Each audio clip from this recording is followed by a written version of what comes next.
الحمدللہ وکفا وسلام علی عبادہ الذین اصطفیٰ اما بعد۔ میرے دوستو، روایات میں آتا ہے کہ اللہ کے نبی صلی اللہ علیہ وسلم ایک صحابی کی بیمار پرسی کے لیے گئے، ان کی عیادت کے لیے گئے۔ وہ بہت زیادہ بیمار تھے۔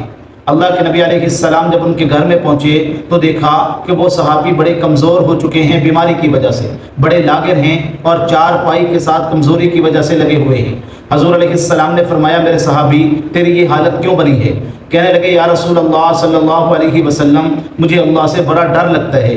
میں نے اللہ سے ایک دعا کی تھی کہ میرے مالک، جو سزا تو نے مجھے آخرت میں دینی ہے وہ مجھے دنیا میں ہی دے لے، آخرت میں مجھے کوئی سزا نہ دینا۔ مجھے اللہ کا ڈر ہے، اللہ کا خوف ہے کہ مجھے آخرت میں میرا رب مجھے کوئی سزا نہ دے۔ حضور علیہ السلام نے جب یہ بات سنی تو اللہ کے نبی علیہ السلام نے فرمایا، میرے صحابی، تو دنیا کے اندر بھی اللہ کی سزا کو برداشت نہیں کر سکتا۔ حدیث کا مفہوم یہ ہے، حضور علیہ السلام نے فرمایا، میرے صحابی، بلکہ تو اللہ سے یہ دعا کیا کر، ربنا آتنا فی الدنیا حسنہ وفی الآخرۃ حسنہ وقنا عذاب النار۔ میرے مالک، دنیا کے اندر بھی میرے ساتھ بھلائی والا معاملہ فرما، آخرت کے اندر بھی میرے ساتھ بھلائی والا معاملہ فرما اور مجھے اپنے عذاب سے بچا لے۔ اللہم انا نسألک العافیۃ والمعافاۃ کلھا۔ اللہ سے عافیت کا سوال کرنا چاہیے۔ تو اس لیے میرے دوستو، دعا جو ہے یہ مومن کا ہتھیار ہے۔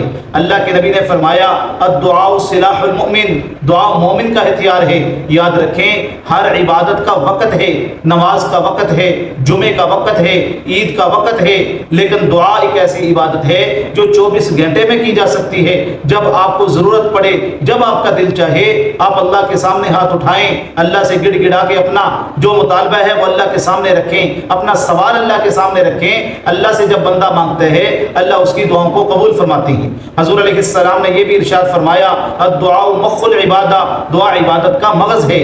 اور یاد رکھیں کہ دعا کے اندر 3 چیزیں ہوتی ہیں، اللہ کی حمد، رسول اللہ صلی اللہ علیہ وسلم پر درود پاک، اور تیسرے نمبر پہ اپنی ضرورت، اپنی حاجت جو ہم نے اللہ کے سامنے رکھی ہیں۔ ہمارے اسلاف جو ہیں وہ اللہ کی حمد دعا میں بہت کیا کرتے تھے۔ ہم تو یہ کہتے ہیں نا، الحمدللہ رب العالمین والصلاۃ والسلام علی رسول اللہ، بس کافی ہو گیا۔ نہیں میرے دوستو، جتنا ہو سکے دعا میں اللہ کی حمد بیان کریں، اللہ کی تعریف کریں۔